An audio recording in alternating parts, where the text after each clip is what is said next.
और bar association ने, चूँकि यहाँ जम्मू में एनएलयू का जो इशू है बड़े ज़ोर शोर से चल रहा है, जिसमें स्टूडेंट्स भी इन्वॉल्व हैं, यहाँ के लोग भी इन्वॉल्व हैं, उसमें पॉलिटिशियंस भी हैं और उसमें गवर्नमेंट लेवल से भी कहीं ना कहीं स्टेटमेंट आ रहे हैं। तो आज J&K high court bar association ने ये ज़रूरत महसूस की कि इस इशू के ऊपर कुछ क्लैरिफिकेशन होना चाहिए। चूँकि हम लीगल प्रोफेशन से डील करते हैं, लीगल फैटर्निटी से हैं, तो हम ये समझते हैं कि हमारी सबसे पहले जिम्मेदारी है कि ये जो एनएलयू है ये बेसिकली है क्या, और एनएलयू जम्मू कश्मीर में क्यों ज़रूरी है, इवन मैं कहूँगा लद्दाख में भी क्यों ज़रूरी है। तो एनएलयू का मतलब है national law university. National law university जो है, इसको एस्टेब्लिश करने के लिए गवर्नमेंट ऑफ इंडिया ने बार काउंसिल के साथ मिलके इसका जो है संज्ञान लिया और उसके बाद इसमें जो है अपना आगे का कार्यक्रम जो है इसमें शुरू होता है।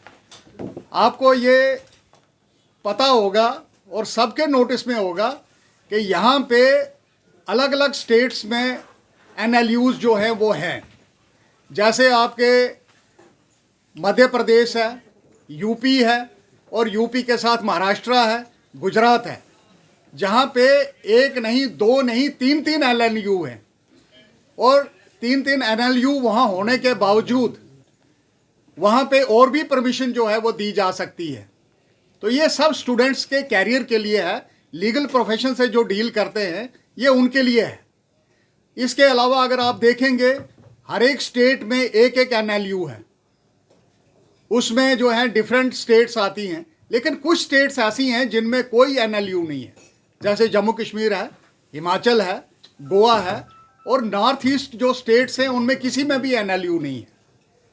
तो जम्मू कश्मीर का अभी जो ये प्रपोजल आया था जिसमें एस्टैब्लिशमेंट की बात की गई है कि यहाँ पे एक एनएलयू जो है वह एस्टैब्लिश करना है, और उसका पहला जो प्रोग्राम इन्होंने बताया कि एस्टैब्लिश करेंगे वो कश्मीर बडगाम के लिए बोला था।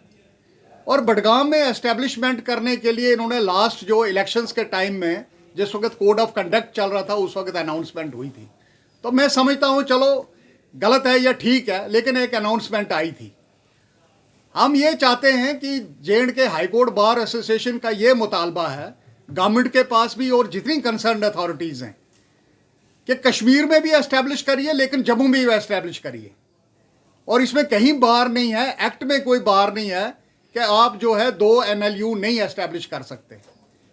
अगर जम्मू में एनएलयू नहीं है, अगर नहीं एस्टैब्लिश होता तो यहाँ के जो बच्चे हैं वो उनको बाहर जाना पड़ता है, क्योंकि एनएलयू में जो एडमिशन्स होंगे वो क्लैट के थ्रू होते हैं, और क्लैट जो है ऑल इंडिया लेवल पर होता है, ऑल इंडिया बेसिस पर उसका एग्ज़ाम कंडक्ट होता है। और इसके दो साधन हैं, लॉ ग्रेजुएट होने के लिए दो साधन हैं। एक तो जो यूनिवर्सिटीज़ कंसर्न्ड है, जो लोकल यूनिवर्सिटीज़ हैं, जैसे जम्मू यूनिवर्सिटी है, जैसे कश्मीर यूनिवर्सिटी है, ये अपने कोर्सेज जो हैं वो करते हैं। लेकिन एनएलयू जो है ये स्टेट्स में एक स्पेशलाइज्ड तरीके से माना जाता है कि नेशनलाइज्ड यूनिवर्सिटीज़ जो हैं वो अपने यहाँ एस्टैब्लिश करती हैं, जिसकी जो एंट्रेंस है, जहाँ पे एडमिशन्स जो हैं वो on the basis of CLAT examination होती हैं, उसके मेरिट के हिसाब से होती हैं। और जो बच्चे क्लैट क्लियर करते हैं उनको बाहर जाना पड़ता है, और इसलिए इनकी फैसिलिटी क्रिएट करने के लिए जम्मू कश्मीर में इसको एस्टैब्लिश करना था। हम ये चाहते हैं कि हमें जम्मू से भी उतना ही प्यार है जितना कश्मीर से है। कश्मीर में एस्टैब्लिश कर रहे हैं, जम्मू में भी कर लीजिए, और इसमें कोई भेदभाव नहीं होना चाहिए। रीजनल बैलेंस को मेंटेन करने के लिए दोनों जगह मैं तो कहूँगा 3 एनएलयू यहाँ होने चाहिए। आप लद्दाख को भी दीजिए, क्योंकि लद्दाख का भी रीजन ऐसा है जहाँ बच्चे जो हैं वो बाहर नहीं जा सकते हैं।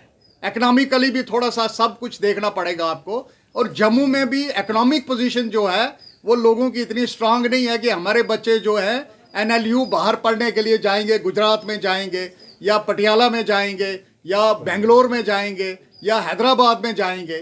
तो बहुत मुश्किल होता है बच्चों को वहाँ अपने आप को कूप अप करना उस सिचुएशन से। तो खर्चे जो हैं वो बढ़ते जाते हैं। अगर एनएलयू जम्मू में एस्टैब्लिश होता है, यहाँ के आपने होटल बिजनेसेस जो हैं, यहाँ के आपके ट्रांसपोर्ट बिजनेस जो हैं, यहाँ के बाकी जो और अदारे हैं जो इकोनॉमिक अपलिफ्टमेंट मिलती है वो सबको फ़ायदा होगा।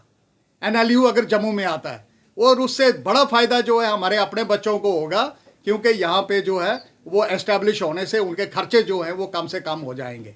अगर जम्मू प्रोविंस की हम बात करें तो जम्मू प्रोविंस में पीर पंचाल एरिया है, यहाँ चिनाब बेल्ट है, उसके अलावा अपना कठुआ बेल्ट है जहाँ बनी बसोली, और उसके अलावा रामबन बनहाल, ये सारे एरिया जो हैं ये सब कूप अप हो सकते हैं अगर जम्मू में NLU होगा। लाइकवाइज कश्मीर में भी अगर है तो वहाँ के अपने एरिया होंगे फीडिंग एरिया। और स्टूडेंट इस वक्त इतना है क्योंकि हर एक बच्चे का प्रेफरेंस, हर एक पेरेंट्स की प्रेफरेंस जो है इस वक्त लॉ है। इस वक्त डॉक्टर इंजीनियर बच्चे नहीं बन रहे हैं, लेकिन इस प्रोफेशन को चूज कर रहे हैं। और ये चूज करने की वजह इसकी ये हो सकती है कि हर बच्चा अपने आप को लीडर की शेप में देखना चाहता है, हर बच्चा अपने आप को एक अच्छे एडवोकेट की शेप में देखना चाहता है, हर बच्चा अपने आप को जजशिप के लिए compete करने की कोशिश करता है। और NLU से जो बच्चे पढ़ते हैं तो सर्टनली इसमें कोई गुंजाइश नहीं कहने की कि वो बच्चे थोड़े से ज़्यादा अपलिफ्टेड होते हैं, उनका नॉलेज को जो है, उनका वर्किंग स्पेयर जो है, उनका वे ऑफ वर्किंग जो है, क्योंकि वहाँ मूट क्लासेस होती हैं और मूट कोर्ट्स होते हैं और क्लासेस जो है बड़े हाई स्टैंडर्ड की होती हैं, वहाँ लीगल एजुकेशन जो है प्रॉपर तरीके से दिया जाता है। तो ये डिफरेंस है आम कॉलेजेस में और NLUs में। तो NLUs में हमें ज़्यादा फ़ायदा हो सकता है। तो हम सिर्फ गवर्नमेंट से ये मुतालबा करना चाहते हैं कि इस कंट्रोवर्सी को ख़त्म कीजिए। बच्चे रोडों पे नहीं आने चाहिए, पॉलिटिशियंस ने अपने जो है उसको ना वो करें कि भाई नहीं हम जो है वो ये करेंगे, तो इसको पॉलिटिकल मुद्दा ना बनाएं। इसका सीधा सीधा ये है, एक कश्मीर में दीजिए, एक यहाँ दीजिए, एक लद्दाख में दीजिए, सारे रीजन जो है उसको बैलेंस कीजिए, तो इसमें सबकी खुशी है। तो ये बच्चों की पढ़ाई के लिए है, तो इस पर सियासत नहीं होनी चाहिए, मेरी सिर्फ यही रिक्वेस्ट है। तो गवर्नमेंट से इल्तिजा करते हैं, जो इस वक्त अपने चीफ मिनिस्टर साहब हैं वो जो संज्ञान लिए हुए हैं, और कहीं ना कहीं अगर किसी किस्म की कोई डिफ़िकल्टी आती है तो कम से कम इसको पॉलिटिकल मुद्दा ना बना के इस पर सीधी सीधी बात की जाए कि एक जम्मू कश्मीर और उसके बाद लद्दाख में आप एस्टैब्लिश कीजिए। किसी को कोई ग्रीवेंस नहीं होगा।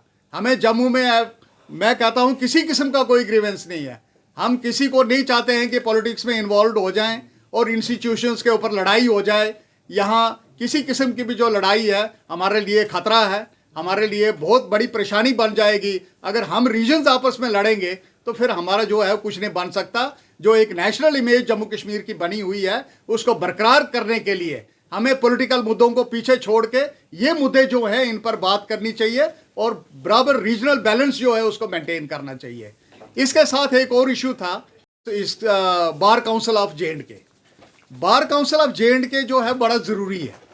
पिछले 70 साल से जब से आज़ादी मिली है तो पूरे हिंदुस्तान में बार काउंसिल्स के इलेक्शंस होते हैं, और सुप्रीम कोर्ट ने अभी कहा कि बार काउंसिल्स के इलेक्शंस को डिले नहीं करना चाहिए। 2013 में बार काउंसिल के इलेक्शंस नहीं हो रहे थे, तो 2013 में हमारे प्रोफेसर भीम सिंह जी थे, उन्होंने सुप्रीम कोर्ट में रिट फाइल की और सुप्रीम कोर्ट ने वो रिट को डिस्पोज ऑफ किया 2017 में, और कहा कि 4 वीक के अंदर अंदर आप जो वोटर लिस्ट बना दीजिए और इसका प्रोसेस जो है इलेक्शंस का शुरू कर दीजिए। लेकिन अफसोस के साथ कहना पड़ता है कि वो फाइल कहीं ना कहीं जो है आज तक रुकी हुई है।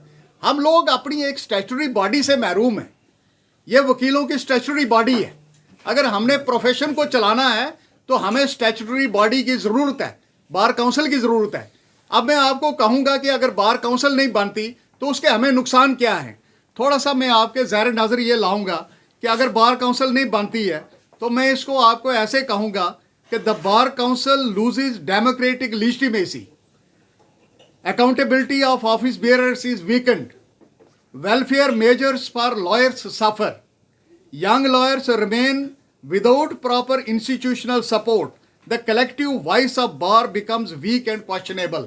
अगर ये सब चीज़ें जो हैं हमें नुकसान होता है, सबसे बड़ी बात है हमारा जो यंग लॉयर है उसको इंस्टीट्यूशनल सपोर्ट नहीं है। अगर स्टैट्यूटरी बॉडी यहाँ पे होगी तो एक इंस्टीट्यूशनल सपोर्ट उसको ऑटोमेटिकली मिलता है, क्योंकि बार काउंसिल्स के पास अपने इतने फंड्स होते हैं कि उनको किसी के आगे भी भीख मांगने की ज़रूरत नहीं है, किसी को बोलने की ज़रूरत नहीं है, किसी को रिक्वेस्ट करने की ज़रूरत नहीं है कि हमें फंड्स चाहिए। और सबसे बड़ी बात, जो वकीलों के हकूक़ हैं वो बार काउंसिल ही डिसाइड करती है। चाहे हमारे किसी तरीके के हकूक़ से और एक डेमोक्रेटिक प्रोसेस है। तो अगर 70 साल से डेमोक्रेटिक प्रोसेस जो है वो रुका हुआ है, तो क्यों रुका हुआ है? अगर सुप्रीम कोर्ट ने जजमेंट दी है तो इसको इंप्लीमेंट कीजिए।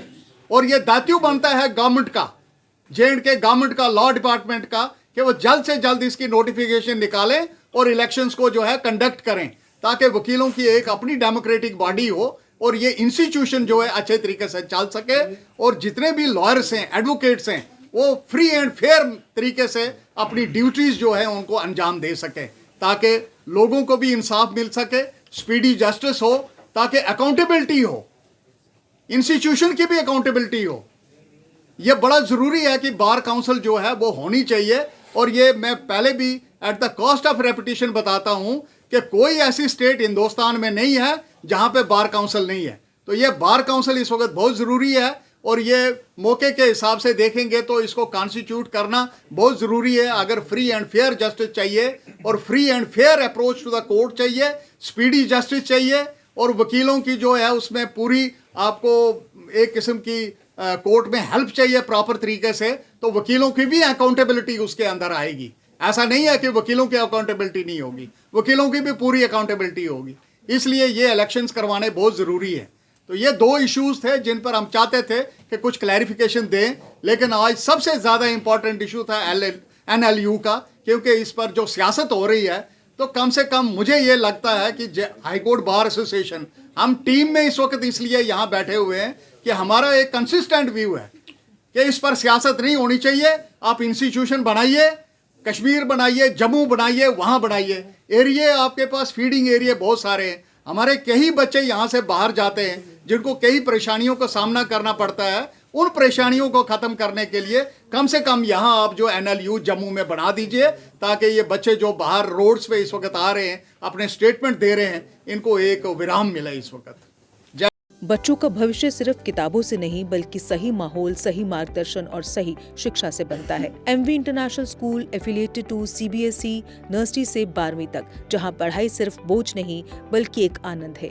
प्रेप स्कूल की विशेष पहचान इंग्लिश फोनिक्स आधारित शिक्षा, बच्चों के लिए आकर्षक किड्स टॉय रूम, लर्निंग के साथ फन अम्यूजमेंट पार्क फैसिलिटी, जोशपूर्ण और प्रेरक गतिविधियों पर आधारित कक्षाएं, क्वालिटी एजुकेशन का भरोसा, 18 से अधिक एजुकेशन एक्सीलेंस अवार्ड्स, अनुभवी शिक्षक और आधुनिक शिक्षा प्रणाली, safe and reliable transport, 47 school बसें, सुरक्षित पिक एंड ड्रॉप सुविधा। यहाँ हर बच्चा सीखता है सोचना, समझना और आगे बढ़ना। Admission open nursery to class 12। आज ही अपने बच्चे का सुनहरी भविष्य सुरक्षित करें MV इंटरनेशनल स्कूल के साथ। MV इंटरनेशनल स्कूल, जहाँ शिक्षा बनाती है कल के लीडर्स। जम्मू कश्मीर की खबरों के लिए जुड़े रहिए JK अपडेट के साथ।